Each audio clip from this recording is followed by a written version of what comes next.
Micron Army, get ready for round two, guys. We caught round one, which was playing Micron up to earnings. And then when they beat and raised, we got the pop as well.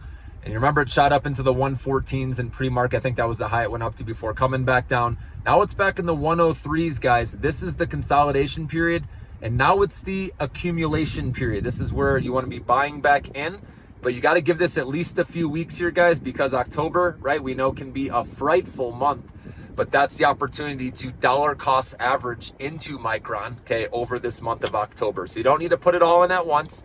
Let's see what the market gives us, okay? But you can maybe break it up into 5 buys, right? So let's say you want to put 5,000 in. You buy 1,000 right now in the 103s, and you see if it goes lower, then you can add another 1,000, okay? And then if you see some, let's say it catches, right, at $100 a share and goes back up, right? Starts going up past where we bought, 103, 104, good momentum. Then you can add more there if you'd rather catch the momentum, you know, and put it in once it's going up again, right, consistently. So that's how you can play it. We're going to make money again, guys, whether it's 3 weeks from now, 2 months from now, end of the year. Micron should be a lot higher with the stock price, guys. Remember, this was over $150 a share, and it was beaten down all the way into the mid 80s, and that's because there was fear over their PC and smartphone business slowing down, which it is slowing down, but not as much as analysts feared. And the memory prices, this was the biggest fear, that memory prices were coming down and that was going to affect their margins.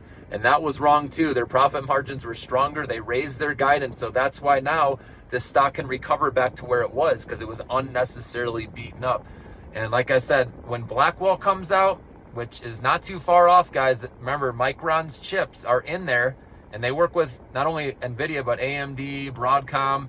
And the reason why Micron is taking a hit today is because of the China news, how they want, you know, domestic buying of semiconductors, right? That's what the government wants. They said they're encouraging, right, companies in China to buy domestically. So instead of buying, you know, from NVIDIA or Taiwan Semiconductor. But if the US, like I said, NVIDIA has better products than these other Chinese companies, then of course I think these companies are going to go with our US based companies still. So even though they said that, that's not a big deal. But the nice thing is Micron only has 10% of their revenue coming from China, and that's why I like buying it now. I'm okay with that one. And like I said, in America, they have plenty of business, plenty of demand, guys. So stay in Micron. Let's accumulate shares, dollar cost average here starting now. We're going to catch this next ride up. And if you want to get off the wagon, as they call the bandwagon, whatever you want to call it, after it gets back up to the high where it touched, you know, about 114, nothing wrong with taking some profits there, right? And raising your stop limit.